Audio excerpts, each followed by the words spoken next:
नमस्कार, कृषि समाचार में आपका स्वागत है। मैं हूं आपके साथ अनामिका पांडे। आइए देखते हैं आज कृषि समाचार में क्या है खास।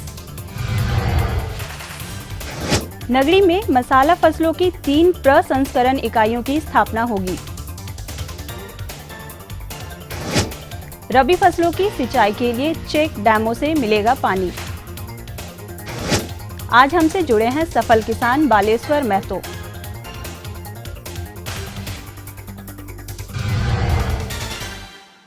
अब समाचार विस्तार से। राज्य बागवानी मिशन परियोजना आधारित 5 प्रमुख प्रस्तावों को भारत सरकार द्वारा स्वीकृति प्रदान कर दी गई है। इनमें मसालों की कटाई के बाद प्रबंधन के लिए प्रसंस्करण की 3 इकाइयों को केंद्र द्वारा वर्ष 2013-14 के लिए स्वीकृति मिली है। इन तीनों इकाइयों की स्थापना रांची के नगरी में किया जाना है। पहली इकाई प्राथमिक संस्करण इकाई होगी, दूसरी मसाला प्रसंस्करण और तीसरी हल्दी प्रसंस्करण इकाई होगी। इस वर्ष अनियमित बारिश से सिंचाई कार्यों में हो रही परेशानियों को देखते हुए रबी फसलों के लिए सरकार द्वारा लघु सिंचाई योजनाओं से पानी देना सुनिश्चित किया गया है। राज्य में लघु सिंचाई योजना के तहत कुल 1345 चेक डैम बनाने की मंजूरी मिली थी, जिसमें 1146 चेक डैम बन चुके हैं। इन्हीं चेक डैमों से कुल 15,000 हेक्टेयर खेतों में रबी फसल के लिए पानी उपलब्ध कराने का निर्देश दिया गया है। राज्य के किसान मशरूम की खेती से अच्छी कमाई करना चाहते हैं तो ओयस्टर मशरूम लगाएं। साथ ही इसके बेहतर उत्पादन के लिए कम तापमान और आवश्यक नमी भी बनाए रखें। जो किसान कम पूंजी में बिना खेत का उपयोग किए कृषि उत्पादन से आय पाना चाहते हैं तो वे ओयस्टर मशरूम की खेती करें। बाजार में इसकी मांग भी अच्छी है और कीमत भी। अभी रबी के मौसम में मशरूम की खेती करें। यहाँ के टेम्परेचर के अनुसार आप ऑयस्टर मशरूम की खेती करें, जिसमें कि तापमान को नियंत्रित रखा जाता है और उसके मॉइस्चर को मेंटेन किया जाता है। और इसमें क्या है कि ना आपको ज़्यादा पूंजी की ज़रूरत है, ना ही आपको खेती की ज़रूरत है। आप किसी भी ज़मीन में या घर के एक रूम में लगा के इसकी अच्छी खेती की जा सकती है। साथ ही इसको मार्केटिंग का भी अभी कोई दिक्कत नहीं है। मार्केटिंग में इसका डिमांड भी है। किसान भाई टमाटर के बेहतर उत्पादन के लिए अर्का आभा, स्वर्ण लालिमा, स्वर्ण संपदा या स्वर्ण समृद्धि लगाएं तथा शिमला मिर्च के लिए कैलिफोर्निया वंडर, येलो वंडर या अर्का मोहिनी नामक उन्नत प्रभेद का चयन कर सकते हैं। किसान भाइयों को मालूम है कि पॉली हाउस में अभी सब्जी की खेती का एक बड़ा चलन है और जिन किसानों को अच्छी खेती करनी है वो पॉली हाउस में टमाटर एवं शिमला मिर्च की खेती कर सकते हैं। टमाटर में अर्का आभा, स्वर्ण लालिमा, स्वर्ण संपदा एवं स्वर्ण समृद्धि ये प्रजाति हैं और कुछ संकर जाति भी हैं। इसमें इनका खेती करके किसान बहुत अच्छा पैसा कमा सकते हैं। इसके साथ ही शिमला मिर्च जो कि बाज़ार में बहुत अच्छा कीमत मिलता है, इसमें कैलिफोर्निया वंडर है और येलो वंडर है और अर्का मोहिनी है। ये तीनों प्रजातियां हैं। इसका भी खेती करके हमारे किसान भाई बहुत अच्छा पैसा कमा सकते हैं। राज्य के किसान कतारों में बीज की बुआई और खेतों में खाद डालने के लिए बिरसा बीज सह खाद ड्रिल नामक कृषि यंत्र का इस्तेमाल कर सकते हैं। इसकी कार्य क्षमता 50 डिसमिल प्रतिदिन है। आज हमसे जुड़े हैं सफल किसान बालेश्वर महतो, जो अपने 2 एकड़ खेतों में अरहर की खेती कर रहे हैं।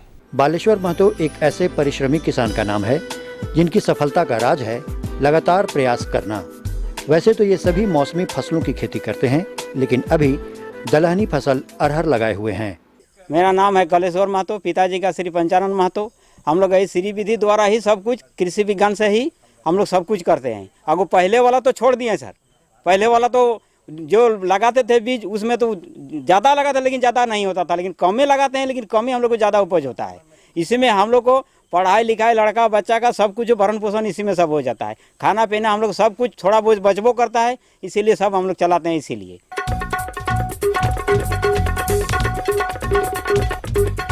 और अब एक नजर राज्य के 5 प्रमुख शहरों के मौसम के मिजाज पर। आज राज्य के 5 प्रमुख नगरों के अधिकतम और न्यूनतम तापमान कुछ इस प्रकार दर्ज किए गए। रांची का अधिकतम तापमान 25 डिग्री सेल्सियस और न्यूनतम 20 डिग्री सेल्सियस।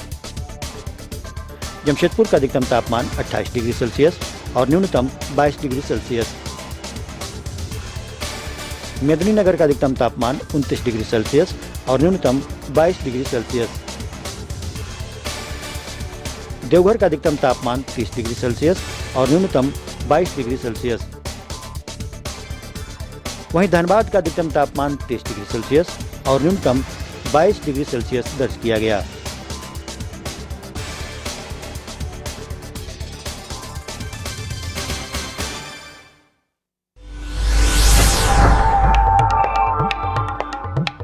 और अब मंडी भाव में आइए नजर डालते हैं अनाजों के भाव पर।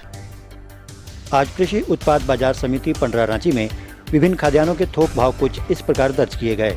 चावल मोटा 1900 रुपए से 2100 रुपए, चावल मध्यम 2200 रुपए से 2550 रुपए, चावल उत्तम 2600 रुपए से 5200 रुपए, गेहूं 1400 रुपए से 2200 रुपए, चना 3700 रुपए से 4100 रुपए, दाल अरहर 5450 रुपए से 6500 रुपए, दाल मसूर 4450 रुपए से 5150 रुपए, दाल चना 4500 रुपए से 5250 रुपए, सरसों तेल 8500 रुपए से 9400 रुपए, चीनी 3300 रुपए से 3500 रुपए, आलू 1000 रुपए से 1200 रुपए और प्याज 3200 रुपए से लेकर 4000 रुपए प्रति क्विंटल रहा। कृषि समाचार में आज इतना ही। अगले दिन अगले अंक में फिर मुलाकात होगी कुछ ताजा तरीन खबरों के साथ।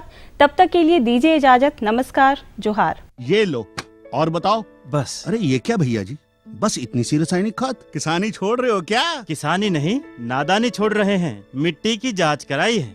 अब तो लालाजी जितनी जरूरत है उतने ही उर्वरक खेत में डालेंगे। हाँ, किसान भाई आज ही अपने जिले की नजदीकी भूमि परीक्षण प्रयोगशाला में मिट्टी की जांच जरूर करवाएं और मिट्टी में पोषक तत्व, नमी व पौधे के विकास को देखते हुए केवल जरूरत के अनुसार ही पोषक तत्व डालें। और हाँ, मिट्टी में गंधक, जस्ता, बोरोन जैसे सूक्ष्म पोषक तत्वों का पता लगाना भी न भूलें। उर्वरक और जैविक खाद के सही उपयोग से भूमि का उपजाऊपन बनाए रखें, उत्पादकता बढ़ाएं, खर्चा घटाएं और बहुमूल्य विदेशी मुद्रा बचाने में भी सहयोग दें। और हाँ, धीमी गति से नाइट्रोजन उपलब्ध कराने वाले उर्वरकों जैसे नीम लेपित यूरिया को प्राथमिकता दें और यूरिया का पत्तों पर छिड़काव करें। अरे वाह, तू तो सचमुच समझदार हो गया रे। अधिक जानकारी के लिए संपर्क करें जिला कृषि अधिकारी या किसान कॉल सेंटर। अम्मा खाना दे दो ना। सबर कर गोलू, अभी दाल नहीं गली है। तू फिक्र ना कर गोलू की अम्मा, अब की बार अपनी दाल खूब गलेगी। क्या मतलब जी? अब की बार NFSM के तहत दाल की पैदावार को बढ़ाने के तरीकों को दिखाने के लिए देश में 1000 क्षेत्र चुने गए हैं, जिसमें हमारा इलाका भी आ गया है। पर इससे हमें क्या फायदा? हमें 5 एकड़ खेती के लिए खाद और कीटनाशक के अलावा बढ़िया बीजों की एक मिनी किट भी मिलेगी। इतनी दाल का करेंगे क्या जी? अरे भगवान, सरकार ने दलहन का समर्थन मूल्य भी खूब बढ़ा दिया है और इनकी खरीद का भी पूरा इंतजाम कर लिया है। इससे आमदनी बढ़ेगी और फिर हमारा गोलू अच्छे स्कूल में जाकर के कृषि वैज्ञानिक बनेगा। हाँ,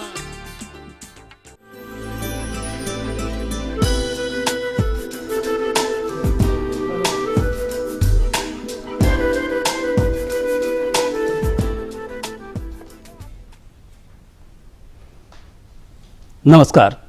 कृषि दर्शन कार्यक्रम में तमाम किसान भाइयों का स्वागत है। किसान भाइयों, अभी खरीफ का मौसम है और अभी आप खरीफ मौसम में यानी खरीफ का उत्पादन लेने में लगे हुए हैं और रबी की तैयारी भी आप शुरू कर दिए होंगे। तो आज हम अपने कार्यक्रम में बात करेंगे जीरो टिलेज विधि द्वारा रबी फसलों के आच्छादन के बारे में। और इस विषय पर जानकारी देने के लिए हमारे साथ मौजूद हैं जटाशंकर चौधरी जी, जो आत्मा के निदेशक हैं। तो डॉक्टर साहब, सबसे पहले आपका हमारे कार्यक्रम में स्वागत है। जी, आप धन्यवाद।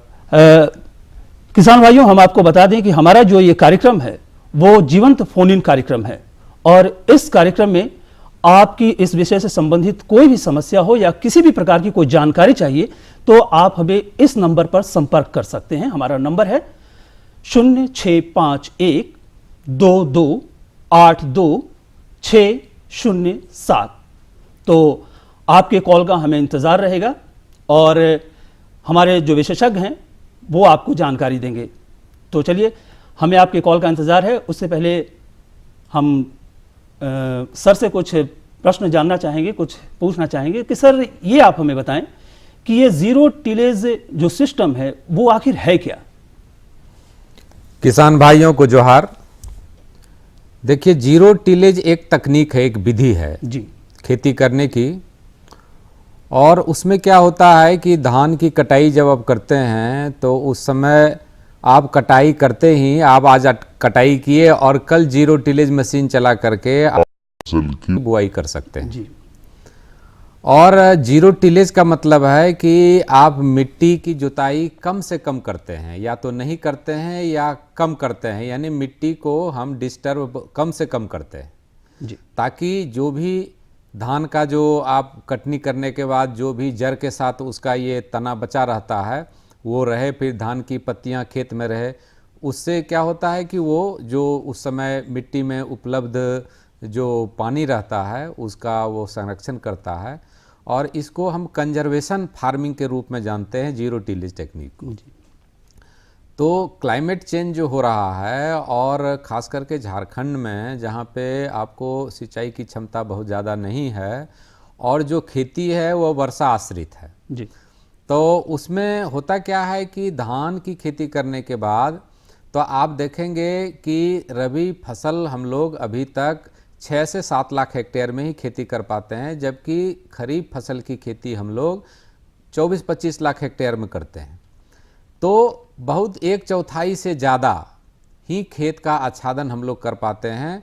और इस तरह से जो फसल सघनता है जिसको क्रॉपिंग इंटेंसिटी कहते हैं, वह जो राष्ट्रीय औसत है उसमें से झारखंड का कम है, उससे यदि आप तुलना करते हैं तो ये जो जीरो टिलेज तकनीक है यह ज़रूरी इसलिए भी है कि आप कैसे झारखंड में आप फसल सघनता को, क्रॉपिंग इंटेंसिटी को बढ़ा सकते हैं। फसल सघनता हुआ कि साल भर में एक खेत में अब कितनी दफ़ा फसल लेते हैं, उसी को हम लोग क्रॉपिंग इंटेंसिटी बोलते हैं। तो रबी में अधिक से अधिक क्षेत्र में यदि आच्छादन होगा तो फसल सघनता बढ़ेगी, एक खेत में आप अधिक से अधिक फसल ले पाएंगे और उससे किसानों का जो खाने की समस्या है वो भी दूर होगी, उसकी आमदनी भी बढ़ेगी। तो इन सब कारणों से और जो उपलब्ध जल है मिट्टी में उसका संरक्षण भी हो पाएगा, मिट्टी का संरक्षण हो पाएगा। इन सभी कारणों से जो जीरो टिलेज तकनीक है वह उपयोगी है।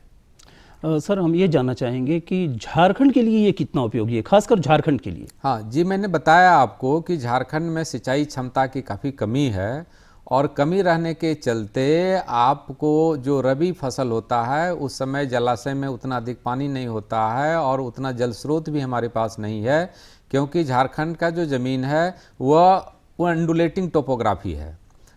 तो उसमें क्या होता है कि सिंचाई क्षमता आप ज़्यादा बढ़ा भी नहीं सकते हैं, तो बरसे के पानी को संरक्षण करें या आप शून्य जो जीरो टिलेज तकनीक है जिसको हिंदी में शून्यकर्षण तकनीक बोलते हैं जी। तो इसको करने से क्या होगा कि रबी में आप आच्छादन बढ़ा सकते हैं, क्योंकि यदि आपको धान का कटाई करके 10-12 दिन आप छोड़ देते हैं तो मिट्टी में जो उपलब्ध नमी रहती है वो आपको सूरज के प्रकाश में वो फिर सूख जाती है, तो फिर आप कोई भी फसल उसमें नहीं लगा सकते हैं जब तक कि उत्तम सिंचाई सुविधा आपके पास उपलब्ध नहीं हो। तो इस लिहाजन झारखंड के लिए यह तकनीक बहुत उपयोगी है यदि रबी का आच्छादन हम बढ़ाना चाहते हैं। तो हम ये भी जानना चाहेंगे कि जो ये तकनीक है वो किन किन फसलों के लिए उपयोगी है? देखिए, रबी में मुख्यतः हम लोग यहाँ पे आपको तेलहन में आपको सरसों राई की खेती करते हैं, दलहन में आपको चना की खेती करते हैं, मटर की खेती करते हैं, मसूर की खेती करते हैं। गेहूं में अधिक सिंचाई की ज़रूरत पड़ती है, इसलिए गेहूं का फसल उगाने के लिए हम लोग उन खेतों में कहते हैं जहां पे आपको नीची ज़मीन है जी, ताकि वहां पे ज़्यादा मिट्टी की नमी उपलब्ध रहती है और आपको जीरो टिलेज तकनीक से आप गेहूं के भी खेती कर सकते हैं जी। उसमें क्या है कि आपको अतिरिक्त सिंचाई आपको उस समय देने की ज़रूरत नहीं पड़ती है और आप उसमें दलहन और तिलहन की भी खेती कर सकते हैं। डॉक्टर साहब, किसी किसान भाई का अभी कॉल आ रहा है, तो हम उनका कॉल भी ले लेते हैं। जी जी। हेलो। हाँ, नमस्कार। नमस्कार सर। नमस्ते। किसान भाई, आप कहाँ से बोल रहे हैं? हमारे विशेषज्ञ मटर लगाना चाह रहे हैं, समझ गए। रबी का फसल है तो अच्छे लगाने से भी अच्छा हो, लेकिन बारिश का मौसम है। जी। तो यदि आप मटर की खेती करना चाहते हैं तो उसको भी जीरो टिलेज तकनीक से आप कर सकते हैं। और जीरो टिलेज तकनीक से, विधि से खेती करने से क्या होता है कि आपको अतिरिक्त सिंचाई क्षमता नहीं भी है तो धान की कटाई करने के बाद दूसरे दिन आप जीरो टिलेज मशीन से आप उसकी बुआई कर दीजिए तो मटर जम जाएगा और इसको आसानी से मटर की खेती आप कर सकते हैं। और बाद में क्या होता है कि फिर 1-2 रबी में वर्षा हो जाती है और उसी से फसल की सिंचाई हो जाएगी और मटर की फसल अच्छी तरह से शून्य कर्षण तकनीक से, जीरो टिलेज तकनीक से आप खेती कर सकते हैं। जी। सर, हम ये जानना चाहेंगे कि ज़ीरो टिलेज जो सिस्टम है, जो तकनीक है, ये जो तकनीक एक मशीन का हम लोग उपयोग करते हैं, तो ये मशीन कहाँ मिल सकता है और किसान भाइयों तक कैसे वो पहुँचे? देखिए, जीरो टिलेज मशीन जो है यह अनुदानित दर पर सरकार के कार्यक्रम में शामिल है। आप राष्ट्रीय खाद्य सुरक्षा मिशन का कार्यक्रम है भारत सरकार का, इसमें भी आपको जो भी राष्ट्रीय खाद्य सुरक्षा मिशन जिले से आच्छादित जिले हैं, चाहे धान से हों चाहे दलहन फसल के लिए हों, उसमें ये 50% अनुदान पे, अनुदान की अधिकतम सीमा 15,000 रुपया है और ये हर जिले में उपलब्ध है जो कि खाद्य सुरक्षा मिशन से आच्छादित हैं। जी। जो जिले झारखंड के खाद्य सुरक्षा मिशन से आच्छादित नहीं भी हैं तो आपको भूमि संरक्षण जो हमारा निदेशालय है उससे यह योजना कृषि यांत्रिकरण की लागू की जा रही है और अनुदान पर यह उपलब्ध है। तो इसमें जो शून्य जीरो टिलेज मशीन है उसमें कोई मशीन है जिससे कि आपको सीधे बीज की बुआई करते हैं। इसमें सीड कम फर्टिलाइजर ड्रिल भी आता है जिसमें कि आप उसमें फर्टिलाइजर भी दे सकते हैं और इसमें जो भी आपको फसल लगाना हो उसके हिसाब से ड्रम में एडजस्ट करने का रहता है ताकि कितना बीज गिरेगा। तो ये फसलवार अलग अलग होता है। गेहूं की बुआई करना है तो उसका आपको जो पंक्ति से पंक्ति की दूरी अलग होती है, कितना बीज कितना जगह गिरना चाहिए उसको एडजस्ट करना पड़ता है। और आपको दलहन में उसी तरह करना पड़ेगा, तो इस तरह से उसमें एडजस्टमेंट करना पड़ता है। और यह मशीन जो है वो जो आपको कृषि यांत्रिकरण योजना है इसमें भी आपको 50 से 75% अनुदान पर ये उपलब्ध है। इसके लिए किसान भाइयों को वहाँ के परियोजना निदेशक आत्मा और जिला भूमि संरक्षण पदाधिकारी या भूमि संरक्षण पदाधिकारी से संपर्क करना होगा और वहाँ से इस मशीन को अनुदान के दर पे प्राप्त करना होगा। सर, हमारे कोई कॉलर जुड़ रहे हैं। हेलो। हेलो। हाँ, नमस्कार। हाँ जी, प्रश्न कीजिए। हाँ, हम जीरो टिलेज मशीन का किस तरह उपयोग कर सकते हैं? हाँ जी, बोलिए, पूछिए। जीरो टिलेज मशीन का उपयोग कैसे कर सकते हैं? तो इसमें आपको यदि ट्रैक्टर आपके पास, जिन किसान के पास है, तो ट्रैक्टर से उसको चलाने वाला भी जीरो टिलेज मशीन होता है और इसका जो आपको चौड़ाई होती है इस जो जीरो टिलेज यंत्र की 1 से 1.5 मीटर तक होती है। अलग अलग कंपनी अलग अलग तरह का अपना प्रोडक्ट निर्मित करती है और इसमें आपको एक साथ 9 पंक्ति में या 11 पंक्ति में आप सीधी बुआई कर सकते हैं और इससे सीधी बुआई हो जाती है। अब थोड़ा सा उसमें लकीर ऐसा गड्ढा होगा और उसमें बीज गिरते जाएगा और उससे नमी के चलते फिर वो बीज जम जाएगा और फिर फसल खड़ी हो जाती है। तो इस तरह से इसका उपयोग कर सकते हैं। और यदि यह आपको पशु चालित भी जीरो टिलेज मशीन मिलता है जिसमें कि 2 या 3 रो आप उसमें से आप चला सकते हैं। यदि बैल जो है यदि तंदुरुस्त है, बड़ा बैल है, तो 3 रो का भी जीरो टिलेज मशीन एनिमल से ड्रॉ करा सकते हैं, या नहीं तो यदि बैल छोटा है तो 2 रो का भी मशीन इसमें चलता है। तो दोनों तरीके से इस मशीन का उपयोग किया जा सकता है। सर, हम ये जानना चाहेंगे कि इस मशीन के और क्या फ़ायदे हैं? देखिए, इस मशीन से मैंने कहा कि इससे आपको एक तो आपको यदि रबी का फसल आप खेत की जुताई करके लगाएंगे तो उसमें आपको 4 बार 5 बार 6 बार जुताई करना पड़ेगा। इसमें एक बार ऑपरेशन करने से कम हो जाएगा, एक तो नंबर ऑफ ऑपरेशन कम हो गया। सर हम एक कॉल और ले लेते हैं। हेलो हेलो, हाँ जी, प्रश्न कीजिए। हम जीरो टाइल का उपयोग कैसे करते हैं? कैसे कर सकते हैं? हाँ, जीरो टिलेज मशीन को मैंने बताया कि उसको ट्रैक्टर के साथ भी चला सकते हैं या आपको मवेशी जो बैल होता है उससे भी उसको चला सकते हैं। मैं इसको दोहरा रहा हूं कि यदि बैल चालित आप जीरो टिलेज करेंगे तो 2 से 3 आपको पंक्ति में इसकी बुआई होगी, और यदि ट्रैक्टर से वो चलेगा तो 9 और 11 पंक्ति में इसकी बुआई होगी। और ट्रैक्टर के पीछे लगा देना है, जिस तरह से आप सामान्य हल लगाते हैं उसी तरह लगा देंगे और उसको चलाते जाएगा। उसका स्पीड जो है बहुत ज़्यादा नहीं होना चाहिए, 3 से 4 किलोमीटर प्रति आवर का स्पीड होना चाहिए, और इस तरह से लगा के आप जीरो टिलेज मशीन से बुआई कर सकते हैं। यानी मशीन को बहुत धीरे धीरे चलाना है। सर हम बात कर रहे थे कि इसके फायदे के बारे में। हाँ, फायदे के विषय मैंने बताया कि एक तो आप नंबर ऑफ जुताई की संख्या कम हो जाती है जीरो टिलेज का उपयोग करने से। दूसरा होता है कि जो मिट्टी में धान की कटाई के समय उपलब्ध नमी है उसका संरक्षण हो जाता है, उसका उपयोग हो जाता है। पानी जो है इसमें आपको 20 से 30% तक पानी की बचत हो जाती है, क्योंकि अलग से सिंचाई आपको नहीं देना पड़ता है।